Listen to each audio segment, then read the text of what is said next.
എൻ്റെ വർക്ക് പ്ലേസിലെ ഒരു lunch buffet കണ്ടാലോ? ഈ പോയ ഐറ്റം യോഗേർട്ടാണ് കേട്ടോ. ഇത് അറബിക് സാലഡാണ്. തൊട്ട് മുകളിലുള്ളത് കോൾസ്ലോ ആണ്. കോൾസ്ലോ എന്ന് പറയുന്നത് നമുക്കറിയാമായിരിക്കും, ക്യാബേജും മയണൈസും ഒക്കെ മിക്സായിട്ട് വരുന്ന ഒരു കൈൻഡ് ഓഫ് സാലഡ് പോലത്തെ ഒരു ഐറ്റമാണിത്, ഡിപ്പാണ്. പിന്നെ വരുന്ന ഐറ്റമാണ് ഈ ലെറ്റസും ചീസും ടൊമാറ്റോ ഒക്കെ മിക്സ് ചെയ്തിട്ടുള്ള ഒരു സാലഡാണ്. ഇതെല്ലാം അതർ ഐറ്റംസ് ആണ്. ലെമൺ, ഒലിവ്സ്, പിന്നെ ഗ്രീൻ ചില്ലി, പിന്നെ പിക്കിൾ, ഇങ്ങനത്തെ കുറേ ഐറ്റംസ്. ഇതെല്ലാം സൈഡാണ് കേട്ടോ വരുന്നത്. ഇതല്ലാതെ നമുക്ക് ഫെർമെൻറ്റഡ് വെജീസ് ഉണ്ട്.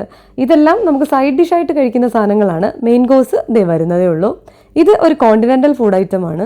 നമ്മുടെ ബീഫും ബെൽ പെപ്പറും എല്ലാം കൂടെ ഇട്ടിട്ട് ഒരു ചില്ലി ബീഫ് പോലത്തെ ഒരു ഐറ്റം. നെക്സ്റ്റ് ആയിട്ട് വരുന്നത് റൈസാണ്. അത് ഒരു അറബിക് റൈസാണ്.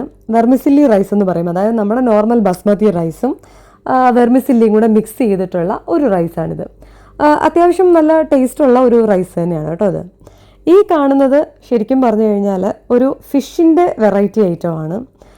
പിന്നെ നെക്സ്റ്റ് വരാൻ പോകുന്നത് നമ്മുടെ കേരള സ്റ്റൈൽ മോരുകറിയാണ്.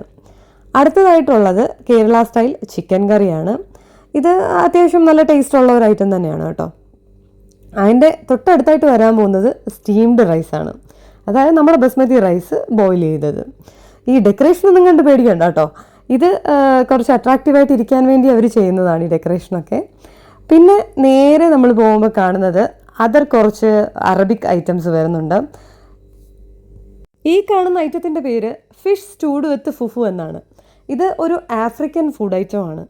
ശരിക്കും ഇതിനകത്ത് വരുന്നതെന്ന് വെച്ച് കഴിഞ്ഞാൽ നമ്മുടെ റവ വെച്ചിട്ട് നമ്മൾ കൊഴുക്കട്ടയൊക്കെ ഉണ്ടാക്കില്ലേ, അതുപോലെ ഒരു ബോൾ ഉണ്ടാക്കും. അത് നമ്മൾ യൂഷ്വൽ കൊഴുക്കട്ട ഉണ്ടാക്കുന്ന പോലെ. അതിൻ്റെ ആക്ച്വൽ ഇൻഗ്രീഡിയൻസ് എന്തൊക്കെയാണെന്ന് എനിക്കറിയില്ല. അതിൻ്റെ കൂടെ കോമ്പിനേഷനായിട്ട് വരുന്നത് ഫിഷാണ്. ഫിഷ് ടൊമാറ്റോ ഒക്കെ ഇട്ടിട്ട് ഒരു പേസ്റ്റ് പോലെ ആക്കിയിട്ട് കഴിക്കുന്നത് അടിപൊളിയാണ് കേട്ടോ.